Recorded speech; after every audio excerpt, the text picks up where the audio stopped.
Sanibonani. Njani niyaphila? Let's hope niyaphila. Mfaka Mkhonto onibingelelayo. Thank you so much for being here, supporting this channel. Thank you so much. Angamukela ama-new subscribers to this channel ku-YouTube nama-new followers ku-TikTok. Thank you so much, guys. If you haven't subscribed, please do subscribe and follow this channel ku-TikTok. Yabo. Siqeda ukuthola iy'ndaba la ezivela kuPresident Ramaphosa zokuthi ukhetho luzoba ngeyi-4 November 2026 njengoba simemezela ukuthi ukhetho seliseduze. Namhla sekuphumeka idate eqondile ukuthi ngeyi-4 November 2026 kuzobe kungama-local government elections. Ilapho kuyobe kucaca khona ngalelo langa ukuthi labo masipala okhala ngabo ngakini, lo masipala okhala ngawo ngakini, uyawubuyisela ngaleyo ndlela oyiyo noma uyawushintsha ngevoti lakho. Injalo nje. Sizoyenza-ke ividiyo eqondene nalolo suku. Sethe ukubheka nje izinto ey'thile ezimbalwa njengoba sekuphumela idate. Kodwa la ngikhona-ke ngila. uMr Ngizwe Mchunu no-Mr Julius Malema babhekene ngeziqu zamehlo njengamanje. Cabanga ukuthi udaba siyalwazi ukuthi uNgizwe Mchunu uvele wakumemezela obala kuzwa wonke umuntu, kulalele wonke umuntu ukuthi uJulius Malema usebenzisana nabo kufika baseNigeria. Kuney'mali abamnike zona cishe ezibalelwa ku-60 million ukuze abavikele nje ubabela South Africa abaseNigeria, avikele nabantu abadayisa ama-drugs. Amagama kaNgizwe lawo kuMalema. So kuMalema-ke sevele wathumela udaba kubameli bakhe abakhiphe incwadi ngokushesha ebheke kuNgizwe ukuthi uyacela uNgizwe ukuthi ahoxise konke akushilo within 24 hours. Uzokhipha no-1 million wokuxolisa kuMalema ngazo zonke izinto ayishilo. Ngiqeda kulalela uNgizwe-ke khona manje la uthi ngeke aze akwenze lokho. Ngeke aze akwenze. Izinto ay'khulumile ngoMalema zinjengoba zishilo, uyaziphinda futhi. So-ke indaba lena esingayithatha kancane okwamanje kodwa engahle ibe nomkhulu umthelela on both sides. Mina ngokwami ngingasho nje ngithi on the side of Julius Malema, angicabangi ukuthi besikhona mina ngokwami isidingo sokuthi azayise kubameli le ndaba. Mhlawumbe abengenza ngenye indlela noma naye avele public enze ama-statements okuresponda kule nto ekhulunywa yichunu. But-ke yena uvele washona straight kubameli. Okusho ukuthi ngokwakhe mayifaka ngale ndlela usho ukuthi uNgizwe kufanele aye enkantolo again manje. Yayibona? Excuse me. Engicabanga ukuthi lokhu okwenziwa uMalema, mina ngendlela engiyibuka ngayo kungahle kumoshe igama le-EFF kakhulu, ikakhulukazi uma ubheka i-KZN.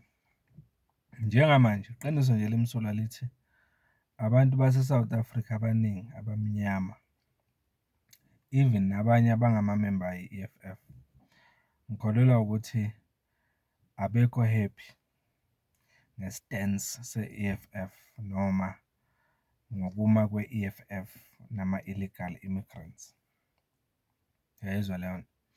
Engicabanga ukuthi mina ngokwami uma uMalema eqhamuka ngale engaqhamuka ngayo manje yokuthi afuna ukufaka uNgizwe enkantolo, ekubeni uNgizwe njengamanje ehola iy'ndimbane zabantu abamnyama ngale ndlela esimbona ngayo njengoba nje ehola imashi against illegal immigrants. Okuwukuthi kuleyo mashi kunama-statements futhi ashiwo even abantu base-South Africa. Abanye babo okungamamemba ayi-EFF iningi labo futhi bathi we are tired of illegal immigrants who are here in South Africa.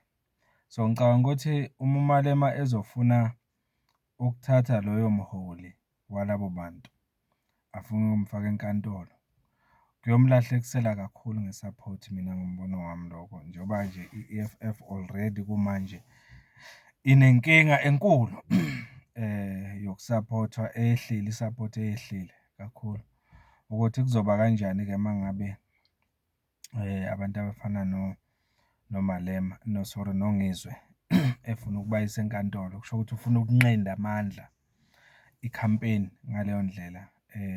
Ngicabanga ukuthi leyo ndlela abantu abasaphotha uNgizwe nabasaphotha i-stance sikaNgizwe ngabokufika abazoyibuka ngaleyo ndlela bathi uMalema uqonde ukunqinda amandla the campaign yokulwa nama-illegal foreigners.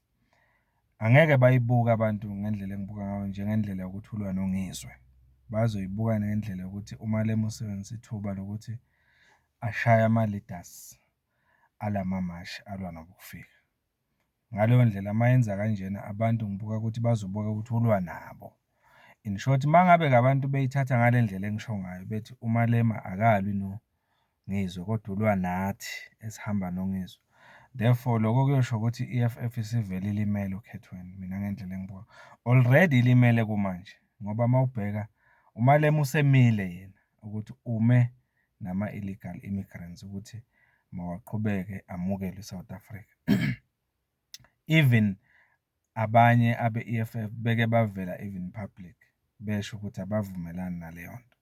So mina ngendlela engiyibuka ngayo le kaMalema yokuthi athi uNgizwe akakhokhe 1 million, wazi kahle vele ngeke akhona ukukhokha 1 million uNgizwe, futhi uNgizwe ngeke aze axolise njengoba eseshilo nje namhlanje, njengoba ngenza le video namhlanje ngeyi-30 April. uNgizwe usephendulile ukuthi akanandaba noma angathatha yiphi action uMalema. Uzwe wathi uNgizwe, if kuwukuthi uyangifuna uzongithola eNkandla la ngihlala khona, noma ngizomsendela i-location angithole la ngikhona manje, njengoba ekhuluma eseGoli esemashini kumanje, and abantu bayam-uploadela bamshayela izandla ngalo. Kusho ukuthini-ke lokho ngendlela engibuka ngayo? Kusho ukuthi uMalema kufanele ukuthi ngendlela engibuka ngayo angasebenzisi ama-emotions kulo daba. Uzoshayeka kabuhlungu ngoba lo daba njengamanje uNgizwe lukhulume at the right moment uma ngayibeka kanjalo, uma ngikhuluma ngokwepolitiki, especially njengoba sibheka okhethweni, ngoba vele uma ngabe engayicindezela noma ayiphushe indaba yokubopha uNgizwe, lokho kuyosho ukuthi ayancipha phela amandla kuma-leader ale mashi. Ngoba even uPhakela uMthakathi, uma singakhuluma iqiniso, kuningi asekukhulumile ngoMalema, futhi usekuvezile uPhakela uMthakathi ukuthi u-against i-EFF, u-against ama-statements kaMalema ngabokufika. Ukutshelani-ke lokho? Kukutshela ukuthi uMalema vele umelene noNgizwe, umelene futhi noPhakela uMthakathi. Kanjalo noNgizwe noPhakela uMthakathi bamelene noMalema. Therefore, indaba kaMalema yokuzama ukusebenzisa abameli ney'nkantolo ukudila noNgizwe noma ukudila nabaholi balamamashi against ama-illegal immigrants, mina ngibona engazuthi izoshaya yena uMalema. Angazi wena uyibona kanjani, ake sikhulume ngaleyo. Isixwayiso nje mina ebengingasinika uMalema njengamanje, bengingathi kuMalema musa ukufaka abameli kule ndaba kaNgizwe, kulama statements akhulunywa uNgizwe. Khipha abameli, yenze le nto ibe political, ayingayi enkantolo. Uma ngabe uNgizwe ekhuluma something public, nawe responda public. Yekani abameli, yenzeni le nto ibe ngama-public spurts uma ngayibeka kanjalo. Ayikhulunywe ezidlangalaleni, nawe uresponde ngendlela ongaresponda ngayo kuNgizwe, hhayi ukuthi uzuye enkantolo Malema. Dila noNgizwe public, mphendule public, ucabangele ukuthi siyokhethweni. EFF uma ngabe usafuna ivotelwe, hlukana nokuthi ufuna ukubophisa uNgizwe. Uyayizwa leyo nto? I-EFF siyayidinga, ingakho ngikhuluma kanje. Sisayidinga i-E_F_F ukuthi ayibe khona ku-political arena eMzansi. Sisayidinga especially njenge-M_K, sisayidinga i-E_F_F ukuthi ayibe khona isebenze nathi, isebenze ne-M_K Party namanye amaqembu alwela ukukhulula umuntu omnyama. Kodwa uma ngabe uMalema ezohamba ngale ndlela ahamba ngayo, afune ukuyofaka ama-leader afana noNgizwe, a-lead-a umphakathi njengamanje kula mamashi akhona manje. Ngicabanga ukuthi mina uthatha umkhonto uMalema uzigwaza ngowakhe. Yilokho mina engikushoyo.